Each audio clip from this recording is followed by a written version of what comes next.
बिस्मिल्लाहिर्रहमानिर्रहीम। जल्दी से हिस्टोलॉजी ऑफ बोन की वीडियो को स्टार्ट करते हैं। सबसे पहले फंक्शंस ऑफ बोन चार हैं: support, protection, store house of minerals और regulation of blood calcium level. ठीक है, आगे स्ट्रक्चर को स्टार्ट करते हैं। बोन मैट्रिक्स के दो हिस्से होते हैं: ऑर्गेनिक कंपोनेंट जो कि 35% होता है, इनऑर्गेनिक कंपोनेंट जो कि 65% होता है। ऑर्गेनिक कंपोनेंट में 90% कोलेजन होती है और बाकी प्रोटियोग्लाइकेन्स और ग्लाइकोप्रोटीन्स वगैरह होती हैं। कोलेजन के बारे में देखिएगा, इसमें कोलेजन टाइप 1 फाइबर्स होते हैं जो कि एसिडोफिलिक होते हैं। फिर प्रोटियोग्लाइकेन्स के बारे में देखिएगा, इनमें आपको पता है प्रोटीन कोर्स के साथ कॉन्ड्राइटिन सल्फेट, कैराटिन सल्फेट वगैरह लगे हुए होते हैं। और चूंकि प्रोटियोग्लाइकेन्स बोन में कम होते हैं इसलिए बोन में वाटर भी कम होता है एज कम्पेयर टू कार्टिलेज। फिर आते हैं हम ग्लाइकोप्रोटीन्स की तरफ। ग्लाइकोप्रोटीन्स हमारे पास ऑस्टियोब्लास्ट और ऑस्टियोसाइट वगैरह को अपने साथ चिपका के रखते हैं। तीन ग्लाइकोप्रोटीन्स का जिक्र यहाँ पे करना है: ऑस्टियोनेक्टिन, ऑस्टियोकैल्किन और ऑस्टियोपोंटिन्स। बोन के अंदर ये खासतौर पे तीनों पाई जाती हैं और किसी जगह पे ये तीन ग्लाइकोप्रोटीन्स नहीं पाई जाती। ये था हमारे पास organic component of the bone. फिर आता है inorganic component of the bone, जिसमें मिनरल्स आते हैं, कैल्शियम आता है, फास्फोरस आता है मेनली। ठीक है, कैल्शियम, फास्फोरस, मिनरल्स। ये कैल्शियम फास्फोरस क्रिस्टल्स की फॉर्म में भी होता है, ज्यादातर क्रिस्टल की फॉर्म में होता है, और थोड़ा बहुत ये जो कैल्शियम फॉस्फेट है ये नॉन क्रिस्टलाइन फॉर्म में भी होता है। कैल्शियम फॉस्फेट के अलावा हमारे पास sodium, potassium, magnesium, bicarbonate, citrate वगैरह भी पाए जाते हैं बोन के अंदर। अगर हम सिर्फ ऑर्गेनिक कंपोनेंट को देखें तो ऑर्गेनिक कंपोनेंट जो है वो हमारे पास टेंडन की तरह का होता है, यानी कि वो फ्लेक्सिबल होता है, अलबत्ता स्ट्रांग होता है, मतलब टूटता आसानी से नहीं है, स्ट्रेस को बर्दाश्त कर सकता है। और अगर इनऑर्गेनिक कंपोनेंट को देखें तो अकेला इनऑर्गेनिक कंपोनेंट ब्रिटल होता है, वाइट होता है और प्रॉपर बोन की शेप का होता है, लेकिन फ्रेजाइल चीज है। ठीक हो गया। फिर आते हैं हम सेल्स ऑफ द बोन की तरफ। चार तरह के सेल होते हैं: ऑस्टियोप्रोजेनिटर सेल्स, ऑस्टियोब्लास्ट, ऑस्टियोसाइट्स और ऑस्टियोक्लास्ट। सबसे पहले आते हैं ऑस्टियोप्रोजेनिटर सेल्स। ये वो सेल्स है जिनसे ऑस्टियोब्लास्ट में फॉर्म होना होता है। ये पाए जाते हैं पेरिऑस्टियम में, एंडोस्टियम में, हाइवर्जन केनाल्स में और वोकमैन्स केनाल्स में। इनका लाइटली एसिडोफिलिक या वेरी फेंटली बेसोफिलिक साइटोप्लाज्म होता है। ये खुद डिराइव हो रहे हैं एम्ब्रियोनिक मीसेनकाइम से। ठीक होगा जी। और जब कोई इंजरी होती है तो ये खासतौर पे रोल प्ले करते हैं अपना। इनके अंदर एंडोप्लाज्मिक रेटिकुलम वगैरह होता है, आरईआर वगैरह होता है। छोड़ो, आगे चलते हैं हम ऑस्टियोब्लास्ट की तरफ। ऑस्टियोब्लास्ट वो सेल्स हैं जो कि डिवाइड भी कर sorry non dividing bone forming sales होते हैं, और दूसरा इन्होंने पूरा बोन मैट्रिक्स फॉर्म करना होता है, तो इसलिए ये बहुत ज्यादा सारे प्रोटीन्स वगैरह को रिलीज कर रहे होते हैं। बोन मैट्रिक्स में सिर्फ मिनरल्स नहीं फॉर्म करते, बाकी सारा कुछ ये कोलेजन फाइबर्स, प्रोटियोग्लाइकेन्स, ये सारा कुछ ये फॉर्म करते हैं। जो कुछ ये ऑस्टियोब्लास्ट फॉर्म करते हैं उसको हम नाम देते हैं ऑस्टियोइड। चूंकि देखिए इतने सारे प्रोटीन्स फॉर्म कर रहे हैं इसलिए ऑस्टियोब्लास्ट के अंदर ढेरों ढेर आरईआर होगा, राइबोसोम्स होंगे, इसीलिए इसका जो साइटोप्लाज्म है वो शदीद तौर पे बेसोफिलिक होता है हमारे पास। ठीक हो गया। ये क्यूबॉइडल और लो कोलमनर किस्म के सेल्स होते हैं हमारे पास। अच्छा, जब कोई ऑस्टियोब्लास्ट इतना ऑस्टियोइड रिलीज कर दे कि उसके इर्द गिर्द पूरा ऑस्टियोइड ही ऑस्टियोइड आ जाए तो फिर ये खुद कन्वर्ट हो जाते हैं इनटू ऑस्टियोसाइट। इसलिए ऑस्टियोब्लास्ट को हम बोन फॉर्मिंग सेल्स भी कहते हैं। देखो, एक्स्ट्रा सेलुलर मैट्रिक्स ये सिक्रीट कर रहा है। ठीक। अच्छा, फिर उस मैट्रिक्स की मिनरलाइजेशन करवाने के लिए एंजाइम भी रिलीज करता है। ना सिर्फ ऑस्टियोइड रिलीज करता है बल्कि ऑस्टियोइड की मिनरलाइजेशन के लिए एंजाइम भी रिलीज करता है, जिसको हम एंजाइम अल्कलीन फॉस्फेटेज कहते हैं। और फिर दूसरे नंबर पे ऑस्टियोसाइट फॉर्म करने के लिए खुद कन्वर्ट हो जाता है इनटू ऑस्टियोसाइट। तो ये सारी बातें हमने देख ली ऑस्टियोब्लास्ट के बारे में। एक और चीज देखिएगा, ऑस्टियोब्लास्ट की भी सारी बातें साइटोप्लाज्मिक प्रोसेसेस होते हैं जो कि दूसरे ऑस्टियोब्लास्ट के साथ कनेक्ट हो रहे होते हैं, बल्कि कोई दफा तो दूसरे ऑस्टियोसाइट के साथ भी कनेक्ट हो रहे होते हैं। एंड में जो बात का जिक्र करना था मैंने वो ये, ऑस्टियोब्लास्ट पैराथायरॉयड हार्मोन को सेंस करते हैं। जब पैराथायरॉयड हार्मोन रिलीज होता है तो वो ऑस्टियोब्लास्ट के पास आता है। ऑस्टियोब्लास्ट कहता है यार ये मेरे करने का काम तो नहीं है, कैल्शियम को तो रेगुलर ऑस्टियोक्लास्ट करेगा। तो ऑस्टियोब्लास्ट पैराथायरॉयड हार्मोन को रिसीव करने के नतीजे में साइटोकाइन रिलीज कर देता है, साइटोकाइन सिक्रीट कर देता है। ये साइटोकाइन जाकर फिर ऑस्टियोक्लास्ट को मतलब एक्टिवेट करता है। ये साइटोकाइन को हम ऑस्टियोक्लास्ट स्टिमुलेटिंग फैक्टर भी कहते हैं। तो याद रखिएगा, osteoblast are the receptors for parathyroid hormone. Done होगी बात। फिर हम आते हैं नेक्स्ट सेल्स की तरफ जो कि हैं ऑस्टियोसाइट्स, जो आपके प्रॉपर मैच्योर बोन सेल्स होते हैं। ये डिराइव कहां से हो रहे हैं? आपको पता है ऑस्टियोब्लास्ट से डिराइव हो रहे हैं। इनका साइटोप्लाज्म फेंटली बेसोफिलिक होता है। ऑस्टियोसाइट्स एक लेक्यूना के अंदर पाए जाते हैं। एक सेल का लेक्यूना दूसरे सेल के लेक्यूना के साथ जो कनेक्शन बनाता है उसको हम कैनालिक्यूली कहते हैं। इन कैनालिक्यूलीज के अंदर इन ऑस्टियोसाइट्स के साइटोप्लाज्मिक प्रोसेसेस जा रहे होते हैं। एक तरफ के सेल का प्रोसेस दूसरे प्रोसेस के साथ जब मिलता है तो उसको हम नाम, वो वहां पे गैप जंक्शन वगैरह होते हैं। खैर ये बातें सिंपल थी, इसमें कोई ऐसी डिफिकल्ट चीज नहीं थी। हाँ, लेक्यूना की वॉल और ऑस्टियोसाइट की वॉल के बीच में जो स्पेस होती है उस स्पेस को हम नाम देते हैं पेरीऑस्टियोसिटिक स्पेस। क्या नाम देते हैं? पेरीऑस्टियोसिटिक स्पेस। ऑस्टियोसाइट्स के फंक्शन क्या है? दो तरह के फंक्शन है, एक मेंटेनेंस ऑफ बोन मैट्रिक्स और दूसरा maintenance of adequate blood calcium level. ठीक हो गया जी। अच्छा, ये ऑस्टियोसाइट जो है ये कैल्शियम को रिजॉल्व वगैरह भी कर सकते हैं और ये वो सारी बातें, कोई इसमें डिफिकल्ट चीज नहीं थी। फिर आते हैं ऑस्टियोक्लास्ट की तरफ। ऑस्टियोक्लास्ट बोन डिसॉल्विंग सेल्स होते हैं, ये बोन के अंदर गड़े होते हैं जिनको हम रिजॉर्प्शन बेस या हाउसशिफ्ट लेक्यूना कहते हैं। ये हाउसशिफ्ट लेक्यूना या रिजॉर्प्शन बेस के अंदर पाए जाते हैं। इनके अंदर ये मल्टी न्यूक्लियर होते हैं, कुछ 50 के करीब इनके न्यूक्लियस होते हैं, लेकिन जो इनका जो एंड बोन को एब्जॉर्ब कर रहा होता है उसको हम कहते हैं रफल्ड बॉर्डर। रफल्ड बॉर्डर, ठीक है। और रफल्ड बॉर्डर के ऊपर साइटोप्लाज्म की एक क्लियर सी जगह होती है, यानी ऐसी जगह होती है जहां पे ज्यादा ऑर्गेनेल्स नहीं होती, उस जगह को हम कहते हैं क्लियर जोन। क्लियर जोन में एक्टिन फिलामेंट्स वगैरह ज्यादा होते हैं, ठीक है। ये जो न्यूक्लियस है ना, ये रफल्ड बॉर्डर से दूर होते हैं, यानी एक एंड पे रफल्ड बॉर्डर है, ये न्यूक्लियस दूसरे एंड पे होता है, ठीक। अच्छा जी, ऑस्टियोक्लास्ट का रफल्ड बॉर्डर और नीचे जिस बोन को वो डिसॉल्व कर रहा है उसके बीच में जो जगह होती है उसको हम कहते हैं सब ऑस्टियोक्लास्टिक कंपोनेंट। हालांकि जल्दी जल्दी की वीडियो, लेकिन फिर भी मैं एक ये आपको ड्रॉ कर दिखा देता हूं।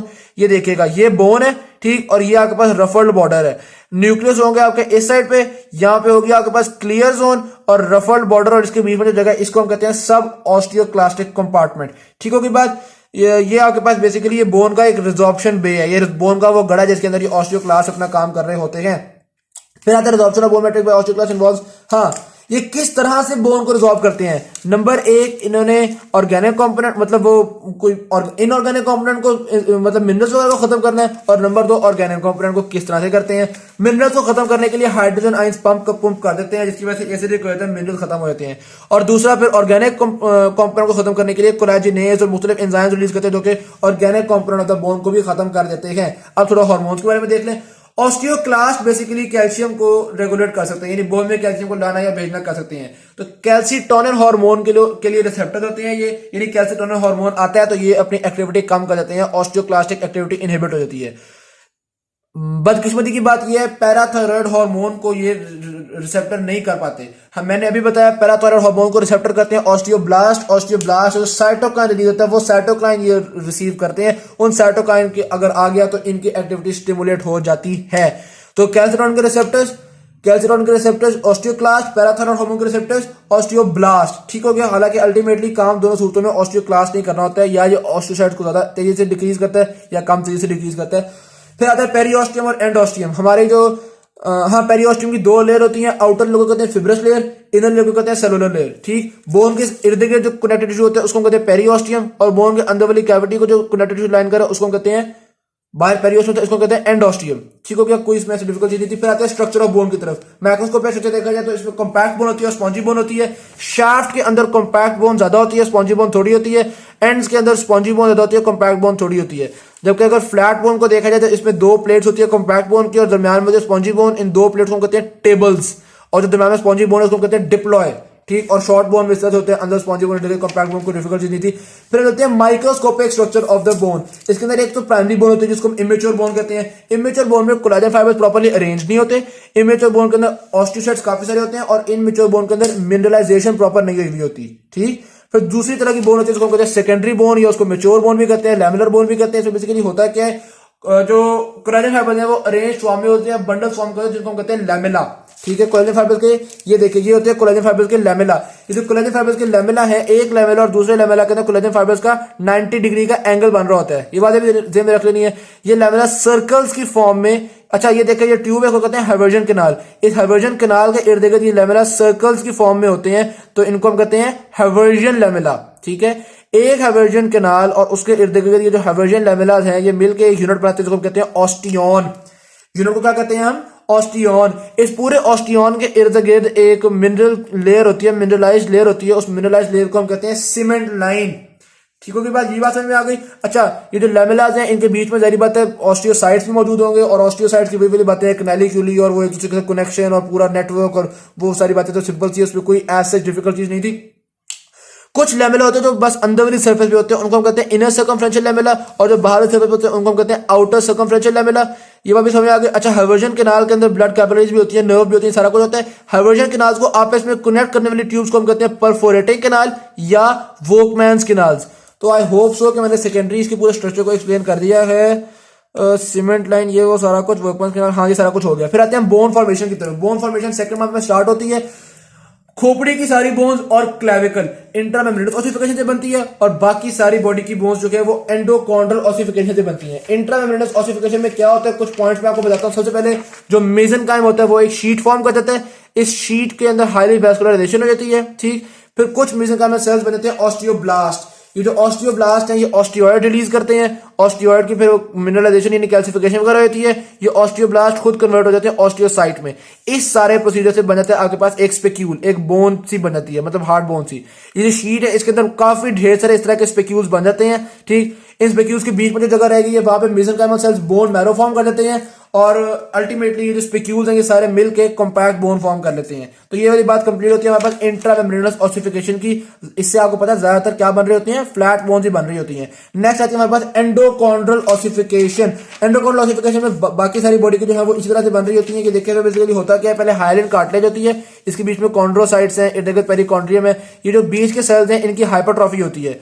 हाइपरट्रॉफी होने के बाद जारी बात है लेमेला भी बड़े बड़े साइज के हो गए, ये अपने साइड पे कैल्सिफिकेशन कॉज करवाती हैं। जब इनके साइड पे कैल्सिफिकेशन कॉज हो जाती है तो इन तक न्यूट्रिएंट्स नहीं पहुंच पाते, न्यूट्रिएंट्स डिफ्यूज नहीं हो पाते, तो ये इन सेल्स की डेथ हो जाती है। डेथ होगी तो खाली लेक्यूना दरमियान में रह गया, वो हमने देख लिया। अच्छा, इर्द गिर्द का जो पेरिकॉन्ड्रियम था वो कन्वर्ट होता है इनटू पेरिओस्टियम। उसके अंदर सेल्स होते हैं ऑस्टियोप्रोजेनिटर सेल्स। कुछ ऑस्टियोप्रोजेनिटर सेल्स कन्वर्ट होते हैं इनटू ऑस्टियोब्लास्ट और वो ऑस्टियोब्लास्ट यहाँ साइडों पे जमा होकर बनाते हैं बोन कॉलर। यहाँ तो आप देख ली। फिर ब्लड वेसल पेनिट्रेट करती है, वो पेनिट्रेट करके अंदर आपके इसमें चली जाती है, ये जो लेक्यूना था अंदर जाके ये ऑस्टियोक्लास्ट भी भेजती है, ऑस्टियोब्लास्ट भी। जारी बात है जब ब्लड वेसल पहुंच गई तो ब्लड वेसल के थ्रू बहुत सारे सेल्स जो हैं वो अंदर खाली जगह पहुंच जाएंगे।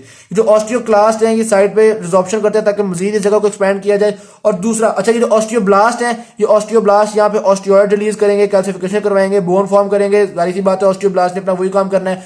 ये जब यहाँ पे दरम्यान में स्पॉन्जी बोन फॉर्म हो रही होगी तो ऑस्टियोक्लास्ट उस बोन के अंदर भी थोड़ी थोड़ी सी मतलब गंद कर देंगे, स्पेसेस बना देंगे। उन स्पेसेस को हम नाम देते हैं प्राइमरी मैरो स्पेसेस। यहाँ पे बेसिकली बोन मैरो फॉर्म होना होता है। ये तो हो गया आपके पास पूरा प्राइमरी ऑसिफिकेशन सेंटर जो कि दरम्यान में स्टार्ट हुआ है। ये जो साइड है यहाँ पे बनेगा secondary ossification centre. Secondary ossification centre में भी सेम प्रोसीजर होगा, इसी तरह से बोन की फॉर्मेशन होगी। सेकेंडरी ऑसिफिकेशन सेंटर जो बोन का हिस्सा बनाते हैं उसको हम कहते हैं epiphyseal end of the bone. और दरम्यान वाली जो जगह है जो कि शैफ्ट फ्री जगह होती है जो प्राइमरी ऑसिफिकेशन सेंटर बना रहा है उसको हम कहते हैं डायाफाइसिस ऑफ द बोन या डायाफिजियल प्लेस। यहां तक बात समझ में आ गई, कोई इसमें ऐसे डिफिकल्ट चीज नहीं थी। ऑस्टियोक्लास्ट के दो काम रिवाइज कर रहा हूं, एक तो इसने प्राइमरी मैरो स्पेसेस बनानी है और दूसरा साइड वाली जगह पे रिजॉर्प्शन करनी है, ठीक हो गया। नेक्स्ट हम चलते हैं एंडोकॉन्ड्रल ऑसिफिकेशन हमारे पास कंप्लीट हो गई, बोन कॉलर सारा कुछ कंप्लीट हो गया। फिर हम चलते हैं ग्रोथ ऑफ बोन की तरफ। जब आपके पास ये यहाँ पे भी बोन डेवलप हो गई, यहाँ पे भी बोन डेवलप हो गई और दरमियान में भी डेवलप हो गई। इन दोनों ये डायाफिसिस और एपिफिसिस के बीच में ये वाली जगह थोड़ी सी कार्टिलेज रह जाती है जो कि जिसको हम कहते हैं एपिफिजियल प्लेट। यहाँ पे देखिएगा एपिफिजियल प्लेट बकाया रह जाती है। इस एपिफिजियल प्लेट के तो कौन से सेल्स हैं, जाहिर सी बात है कॉन्ड्रोसाइट्स हैं। इस एपिफिजियल प्लेट के अंदर हम जो सेल्स हैं वो मुख्तलिफ तरह की एक्टिविटीज कर रही होती हैं। उनकी 5 जोन होती हैं। पहली जोन जो होगी वो इस डायाफिजियल एंड पे होगी। इस तरह से हम स्टार्ट करेंगे, जोन 1 पे, जोन 2 पे, जोन 3 पे, जोन 4 पे, जोन 5। जोन 5 जो है वो डायाफाइसिस के एंड पे होगी। जोन 1 के अंदर सिर्फ रिजर्व कार्टिलेज सेल होते हैं। जोन 2 के अंदर सेल्स माइटोसिस कर रहे होते हैं। जोन 3 के अंदर सेल्स की हाइपरट्रॉफी हो रही होती है। जोन 4 के अंदर सेल्स कैल्सिफिकेशन हो रही होती है और जोन 5 के अंदर फिर ऑसिफिकेशन होती है, क्योंकि जोन 5 आपको पता है डायाफिजियल के साइड पे है, तो जोन 5 में ब्लड कैपिलरीज भी आ जाएंगी, ऑस्टियोप्रोजेनिटर सेल्स भी यहां से आना शुरू हो जाएंगे, वो ऑस्टियोसाइट्स फॉर्म होना शुरू कर देंगे। ये सारा कुछ यहाँ पे होना शुरू हो जाएगा। तो वेरी सिंपल, कोई मुश्किल बात नहीं है। फिर ग्रोथ एंड डायमीटर किस तरह से होता है, ऑस्टियोप्रोजेनिटर सेल्स जो कि पेरिओस्टियम में है, ये वाले सेल्स ये डिवाइड करेंगे और इस तरह से ग्रोथ एंड डायमीटर होता चला जाएगा। और दरमियान में ये जो एंडोकॉन्ड्रियल एंड होता है, बाहर पेरिकॉन्ड्रियम में, अंदर एंडोकॉन्ड्रियम। एंडोकॉन्ड्रियम वाली साइड पे ऑस्टियोक्लास्ट भी अपना काम करते हैं, जिसकी वजह से इसके अंदर से भी लुमेन जो है वो चौड़ा होता जाएगा और आहिस्ता आहिस्ता हमारा ग्रोथ एंड डायमीटर होता चला जाएगा। तो ये हमने देख लिया ग्रोथ एंड डायमीटर। फिर आता है बोन रीमॉडलिंग। कोई इसमें डिफिकल्ट चीज नहीं है, मतलब कोई बात करने वाली है ही नहीं। बस ऑस्टियोक्लास्ट और ऑस्टियोब्लास्ट काम करते रहते हैं। बेबीज में बहुत ज्यादा होती है, एडल्ट्स में थोड़ी होती है। बोन रिपेयर आफ्टर इंजरी, जब रिपेयर करनी होती है, देखो जी, जब जहां पे भी कहीं पे बोन टूटती है तो वहां पे पता है ब्लड वेसल्स भी टूटती हैं, जिनकी वजह से एक हीमाटोमा फॉर्म हो जाता है, ब्लड का क्लॉट फॉर्म हो जाता है, ब्लड का एक मैस सा फॉर्म हो जाता है। इस ब्लड के मैस को हल करने के लिए क्या किया जाए, सबसे पहले क्या किया जाता है, इसके अंदर हमारे पास 3 तरह फिब्रो का चीजें जो है ना, मुख्तलिफ तरह की चीजें इसके अंदर इन्वेट करना शुरू कर देती हैं। क्या क्या इन्वेट करते हैं, कैपिलरीज आ जाती हैं, फिब्रोब्लास्ट आ जाते हैं, ऑस्टियोप्रोजेनिटर सेल्स आ जाती हैं, ठीक है। इन सब की वजह से जो नया टिश्यू बनता है उसको हम कहते हैं ग्रेनुलेशन टिश्यू। ये जो ब्लड क्लॉट है इसके अंदर टिश्यू तो बन गया ना, उसको हमने कह दिया ग्रेनुलेशन टिश्यू। ठीक, फिर इसके अंदर जो फिब्रोब्लास्ट हैं वो कोलेजन फाइबर फॉर्म कर देंगे, इसके अंदर कुछ पेरियोस्टल सेल्स कॉन्ड्रोब्लास्ट फॉर्म कर देंगे, तो कार्टिलेज सेल्स हो गए, कोलेजन फाइबर हो गए, इनको मिला के हम कहते हैं फिब्रो कार्टिलेज कैलस बन गया। इसके अंदर क्या बन गया? Fibro cartilage callus. फिर ऑस्टियोप्रोजेनिटर सेल्स कन्वर्ट होंगे टू ऑस्टियोब्लास्ट, यानी बोन सेल्स आना शुरू हो जाएंगे, तो आहिस्ते आहिस्ते ये फिब्रो कार्टिलेज कैलस बोनी कैलस में कन्वर्ट होगा, बोनी कैलस बन गया। तो यहाँ पे एक स्पॉन्जी सी बोन बन जाएगी और इस तरह अल्टीमेटली प्राइमरी बोन फॉर्म हो जाएगी। प्राइमरी बोन फिर सेकेंडरी बोन में कन्वर्ट हो जाती है, जो एक्सेस बोन है उसको हम डिसॉल्व कर देते हैं, उसको रिजॉल्व कर देते हैं और इस तरह से हमारी सेकेंडरी बोन बन गई। Thank you very much. Video शुरू की शेयर जरूर कीजिएगा, चैनल को सब्सक्राइब कीजिएगा। अल्लाह हाफिज़। बहुत मेहनत होती है यार, सब्सक्राइब जरूर करना।